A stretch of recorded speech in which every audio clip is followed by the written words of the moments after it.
guys! Welcome to Law Diaries Lex Comentarios. So for today's video, we are going to talk about Article 45 of the RTC. So basahin muna natin guys kung ano yung nasa Article 45. So Article 45, confiscation and forfeiture of the proceeds or instruments of the crime. Every penalty imposed for the commission of a felony shall carry with it the forfeiture of the proceeds of the crime and the instruments or tools with which it was committed. Such proceeds and instruments or tools shall be confiscated and forfeited in favor of the government, unless they be the property of a third person not liable for the offense. But those articles which are not subject of lawful commerce shall be destroyed. So, etong Article 45, guys, it talks about confiscation or mako-confiscate at mako-forfeit. Yes, mako-forfeit yung mga instrument or tools na ginamit sa pag-commit ng isang crime. So, for example, kapag nagamit ka ng baril or ano-ano pa bang ginamit mo, yung car or whatever or money, sa pag-commit ng isang crime, kapag merong criminal case na nakakaw sa'yo and then you are guilty, ganun-ganun. So, yung mga instrument and tools na ginamit mo sa pag-commit mo ng crimes, guys, is mako-confiscate siya at mako-forfeit in favor of the government. So, ito lang naman yung ibig sabihin ng provision na to, guys. Outline of this article. Number 1, every penalty imposed carries with it the forfeiture of the proceeds of the crime and the instruments or tools used in the commission of the crime. So, kapag nag-render yung judge, guys, ng isang penalty sa isang offender, it carries with it the penalty of the forfeiture and the confiscation of the tools and instruments na ginamit niya sa pag-commit ng crime na yon. So, yun lang yung ibig sabihin nito. Number 2, the proceeds and instruments or tools of the crime are confiscated and forfeited in favor of the government. So, yung mga na-confiscate na mga tools and instrument, guys, mapupunta yon sa government kapag magagamit yun or kapag meron siyang benefits or advantage sa government. So, hindi yun mapupunta sa police officer, guys, or kung sino man yung nakahuli ng isang offender na gumagamit ng instrument na to. So, mapupunta yun in favor sa ating government. Number 3, property of a third person not liable for the offense is not subject to confiscation and forfeiture. Ang ibig sabihin nito, guys, is kapag may property na hindi naman pag-aari ng offender, which is na-confiscate or nasali dun sa execution ng crime, na yung may-ari pala is third person or an innocent third person. So, hindi yun pwede confiscate ng government. So, dapat itong third person na to, guys, hindi niya alam yung pag-commit ng crime na to, hindi siya kasali sa pag-commit ng ganitong crime or whatever. Number 4, property not subject of lawful commerce, whether it belongs to the accused or to third person, shall be destroyed. Ang ibig sabihin naman nito, guys, is yung mga properties na hindi siya maaaring ibenta or hindi siya beneficial sa isang tao. For example, hindi mo siya maaaring maibenta.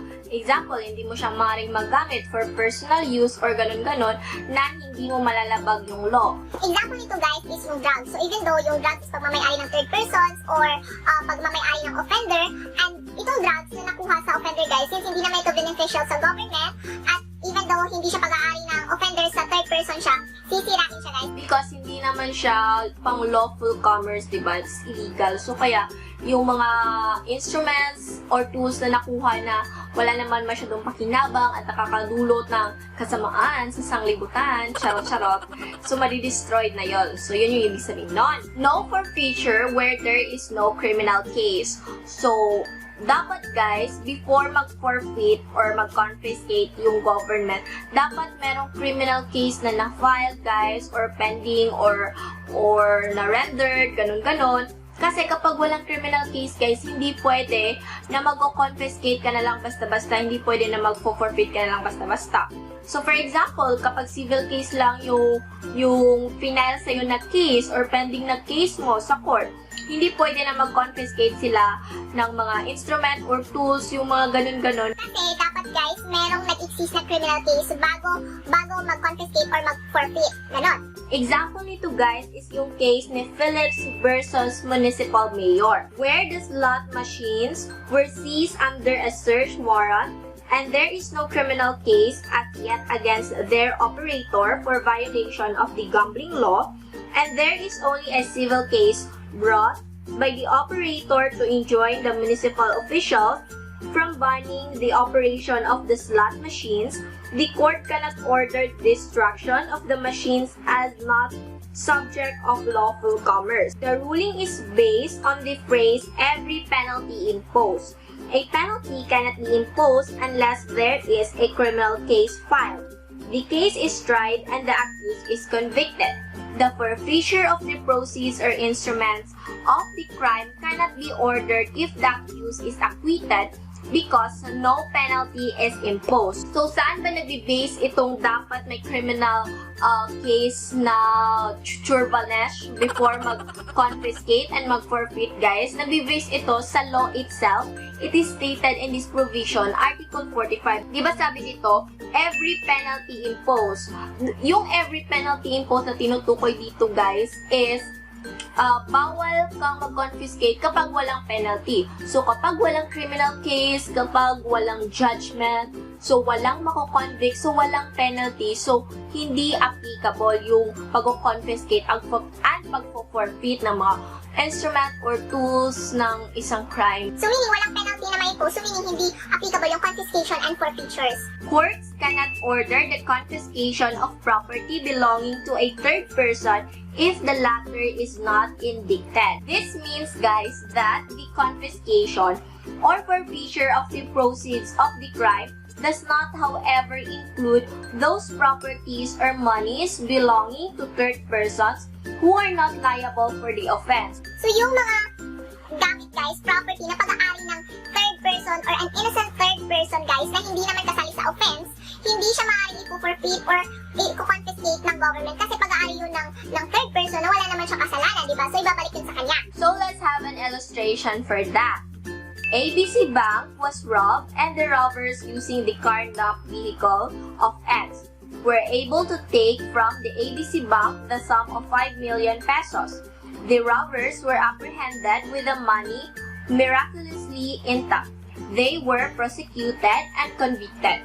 May the court validly order the confiscation of the car of X and the forfeiture of the sum of 5 million pesos in favor of the government? The answer for this, guys, is no, because the sum of 5 million pesos belongs to ABC Bank, a third person which is not liable for the offense, and then can X still recover the car which was ordered confiscated in favor of the government? The answer for this is yes, for the same reason. So, itong illustration na to, guys, kapag yung robber, nag-rob sila sa bank using a car-knocked car, tapos naka-rob sila ng 5 million pesos. Tapos, fortunately, nahuli sila ng mga pulis, ganun-ganun, at nakuha yung car at yung 5 million pesos na ni-rob nila sa bank. Hindi maaaring i-confiscate or hindi maaaring ma-confiscate yung 5 million pesos, guys, in favor of the government kasi pag-aari yun ng bank. So, isasauli yun sa bank, diba? Hindi naman pwede na nahuli tapos ibibigay sa government kasi hindi naman yung property ng mga offender, hindi naman yung ginamit sa pag-commit ng offense sila. At yung vehicle, guys, na ginamit siya as a way or a tools or instrument para ma-commit nila yung crime na yon, kahit na ginamit nila yun, guys, hindi naman yun nila pag-aari. So, pag-aari yun ng ibang tao, pag-aari ng third innocent person, so hindi rin yun maaaring i-confiscate ng government. So, dapat isauli kung sino man yung may-ari ng car na yon. Instruments of the crime belonging to innocent third person may be recovered. So, ito na yung sinasabi ko, guys. So, sa example natin or sa illustration natin, guys,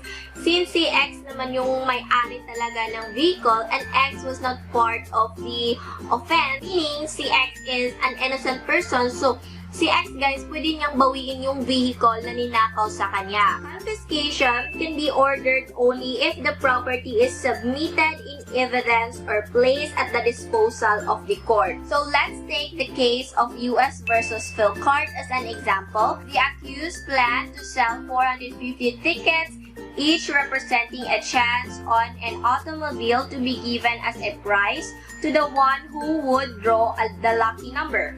The trial court ordered the confiscation of the automobile and the money obtained from the sale of the tickets which were not before the court or in the possession of any of the parties to the action at the time the order of confiscation was made.